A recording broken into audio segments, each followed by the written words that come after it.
Hi, welcome to my lesson about hypothesis testing. The aim is to introduce you to the idea of hypothesis testing. I'm going to mention the language, which is a challenge for you, but I've found from teaching this before, if people get their head around the general idea of it, running hypothesis tests is quite straightforward. It's very similar every time. You're going to be doing it for binomial, you're going to be doing it for normal, you're going to be doing it for correlation, you're going to be doing it for other stuff in further stats. But if you get your head around the basic idea, they're all quite easy. And if you don't get your head around the basic idea, you can't do any of them. So that's the goal of this video. So I'm going to show you a scenario and a conversation.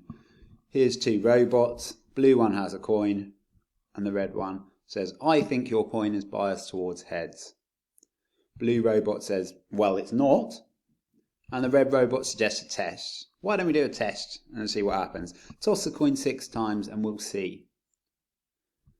Blue robot says, "Yeah, no trouble." He tosses the coin 6 times, counts how many heads there are, and comes back with a result. There were 4 heads out of 6. Now, red robot says, "Aha! I told you it's fake. If it was a fair coin, you would expect 3 heads, and there were 4. So your coin is fake."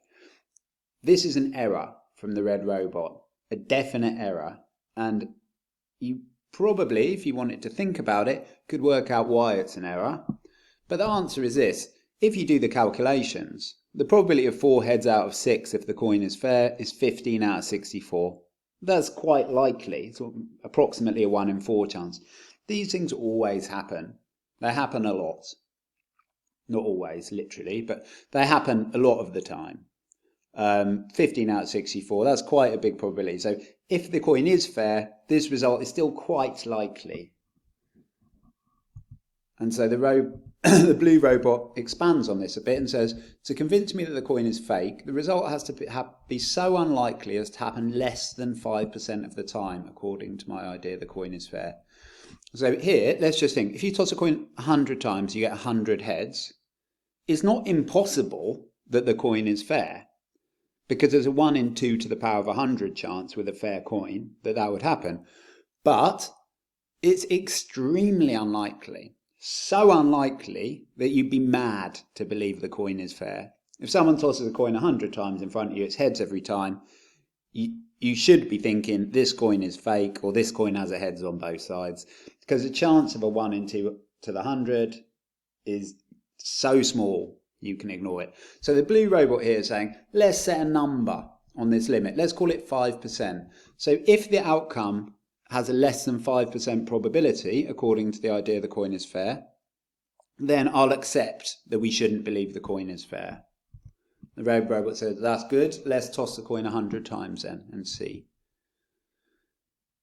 This time in the experiment, there were 56 heads.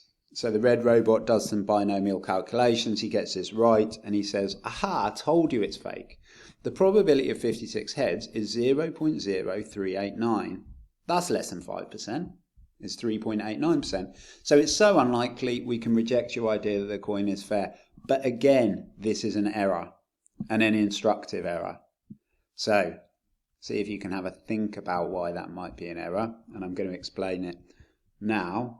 But it looks, look, the blue robot said 5%. The probability of this is 0.0389. So surely the red robot's won. Wrong, he hasn't. Let's see why. The blue robot says all outcomes are quite unlikely. If you toss a coin 100 times, the probability of 50 heads with a fair coin is quite small. The probability of exactly 51 heads is small. Exactly 49 heads is small. So if there had been 57, 58, 59, 60, 61, or so on, all the way up to 100, all those outcomes would have supported your idea even more. So yes, there were 56, but had there been 57, 58, 59, 60, that would have supported your idea even more. So the relevant probability isn't the probability there were 56 heads. The relevant probability is the probability of 56 heads or more, because 57, 58, 59 would have helped the robot even more. So that's 9.7%, which is unlikely. It's less than 1 in 10 chance of that happening with a fair coin, 56 or more heads. It is unlikely, but not unlikely enough. The blue robot set a 5% level. 9.7 is bigger than 5. So for the time being, we're going to believe what the blue robot says, that the coin is not fair. So the red robot can say, well, what would have convinced you? How many heads do you need? Do you need 100? How many heads do there have to be for this coin to be fake? And the blue robot does some calculations and says the probability of 58 heads or more is 4.5%. That would have convinced me. Red robot so close. Blue robot close, but not good enough. For now, we will conclude the coin is fair. So notice what we're aiming to do here is just to decide what to believe. We're not aiming to establish absolute certainties. So here, the coin may well be fake. It may well be fake very slightly towards heads. And if that thought's been going through your mind, it's a good one, but you want to sort of save it until you're doing further stats. Because for now, we're just looking for a straight, shall we believe this statement or not? And in this case, you can see the answer is we should believe this guy's statement and not his. It's not to say this is certainly true and he's certainly wrong. It's saying what we should believe. So let me show you some of the language in this, and then I'm going to show you how to do it formally. And then I'll leave you to the other videos.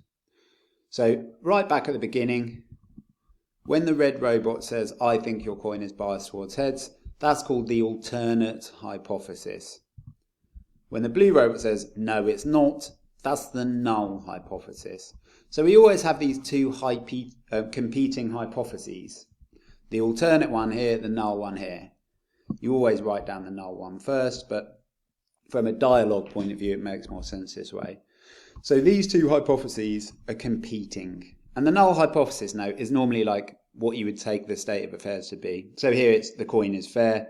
The alternate hypothesis is the coin is biased towards heads.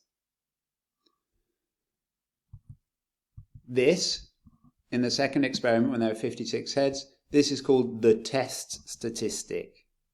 So it's like the outcome of the experiment, the test statistic. This 5% thing is the significance level, given the letter alpha. That 5% is fairly standard, but could it be 10%, could be 1%. You set your significance level depending on various things. It will always be given in a question, but it is to an extent arbitrary. In the absence of anyone mentioning anything, you'd go 5%, but be aware it could be 10% or 1%, depending on the question you asked. This, where he said it would have taken 58 heads or more to convince me to reject my idea the coin is fair. This number 58 is called the critical value, and the critical region is 58 or more. So the critical value is the first value that leads you to reject the null hypothesis, remembering the null hypothesis belonged to this guy. And then down here we've got a conclusion. So you see we've concluded that the coin is fair. So lots of language going on here. I'll put it all on the Study Smart page. But let me just quickly show you how this looks formally. H0, that's the null hypothesis, and that's P equals 0.5. H1, that's the alternative hypothesis, that's P greater than 0.5. Alpha is 0.05, that's the significance level. The test statistic is given.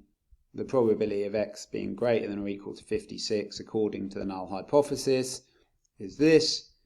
0.097 is bigger than 0.05, so there's insufficient evidence to reject H0. We can conclude that the coin is fair at a 5% significance level. So when you look in the textbook, you'll see stuff like this, but the goal of this video was to help that make sense. This looks very daunting, but I promise you the central idea in this video, if you get your head around that, the rest is easy, and the other videos explain how to do it very clearly. But in my opinion, they risk you not having an overview of the topic, which is why I made this video for you. So any questions, of course, you can ask, but hopefully this helped you get your idea around the extremely important idea of a hypothesis test in statistics.